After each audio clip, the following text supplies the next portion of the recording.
Boa tarde, Roni. Boa tarde, Virgílio, Santilli.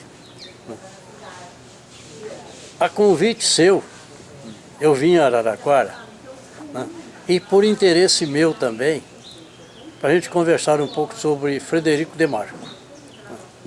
Frederico de Marco foi um personagem inédito no Brasil. Mas primeiro vou me apresentar. Eu me chamo Edson Gabriel Moisés, sobrinho neto do Dr. Frederico de Marco. Eu moro em Iturama, estado de Minas Gerais, no Pontal do Triângulo Mineiro. E hoje eu estou em Araraquara. Eu me lembro do tio Frederico quando criança ainda. Eu tive um ataque de peritonite. E naquele tempo, isso foi mais ou menos em 1942, 43, por aí.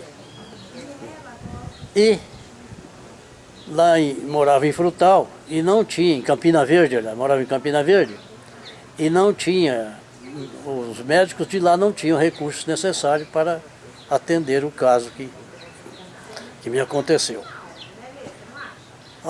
Meus pais me trouxeram para Araraquara, onde o tio de minha mãe, Frederico de Marco, poderia resolver, porque ele era conhecido como a mão mágica, né?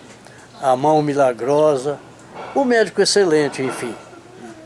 E tão logo eu cheguei em Araraquara, na Beneficência Portuguesa, onde ele era o diretor, né? Ele já me pôs na mesa de operação e fez o que tinha que fazer. E durante o período de convalescença, então eu ficava seguidamente atrás dele, que eu admirava o trabalho dele, um como médico e outra como cientista, e acima de tudo como tio, né?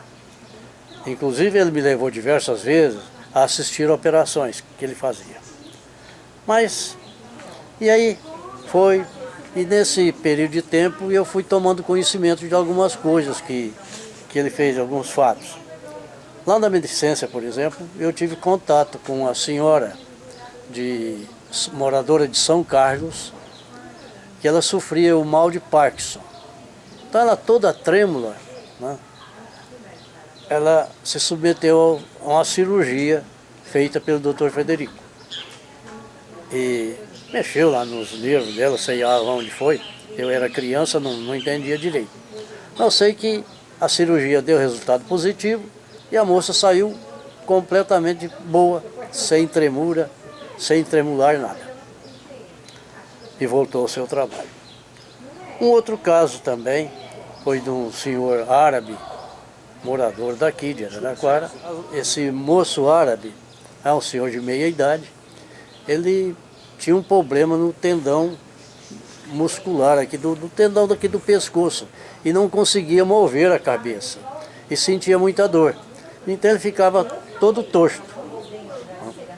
Também o Frederico consertou ele, fez a cirurgia e pôs ele em estado de zero novamente. Ele era excêntrico, usava aquela cabeleira dele, o terno que ele punha, ele só trocava quando tinha que trocar mesmo. Ele trocava por outro terno, porque aquele já não servia mais. Era problema dele. Mas como médico, não. Como médico, ele se paramentava todo, né? E fazia o que fazia com correção. Mas em Araraquara mesmo, quantas vezes, né, eu fiquei sabendo, tratamento de graça, remédio de graça. Uma pessoa ia no consultório dele e ele percebia que não tinha posses, ele ou dava o remédio de amostra grátis, ou então dava o dinheiro para a pessoa comprar o medicamento. Isso era na farmácia Raia. Ele comprava os medicamentos na farmácia Raia. Por outras vezes, ele mesmo, né, ia na casa do paciente, né, e às vezes preparavam a refeição para que ele se fortalecesse. Essa refeição, os componentes elementos que tinha proteína, tinha sais, tinha cálcio, tudo aquilo que o paciente precisava.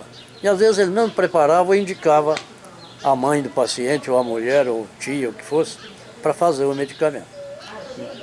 Ele era isso. Na casa dele, você tinha que ir preparado para comer, porque ele te empurrava frios, né, frutas, fazia você comer e recomendava. Olha, a alimentação matinal é a mais importante. E durante o dia, fruta, verde e suco, água, muita água. Um tratamento que ele me receitou, Rony, e eu pratico até hoje, por isso, eu acho que por isso com 87 anos, eu não fico doente. Foi o seguinte, ele falou, tome sol, uma meia hora de sol, as costas para o sol, de 15 a 20 ou até 30 minutos. Tira a camisa, fica de costas para o sol e suporta esse tempo. E coma batata, coma muita batata. Na época, eu não podia comer a batata porque a granulação iria prejudicar, que eu estava drenado. Aí falou, então cozinha a batata, amassa e coma. Não precisa temperar nem com sal, nem com açúcar, coisa nenhuma. Coma a batata pura e simples. E realmente a batata é uma fonte de energia. E assim em muitos casos. Está só chefe.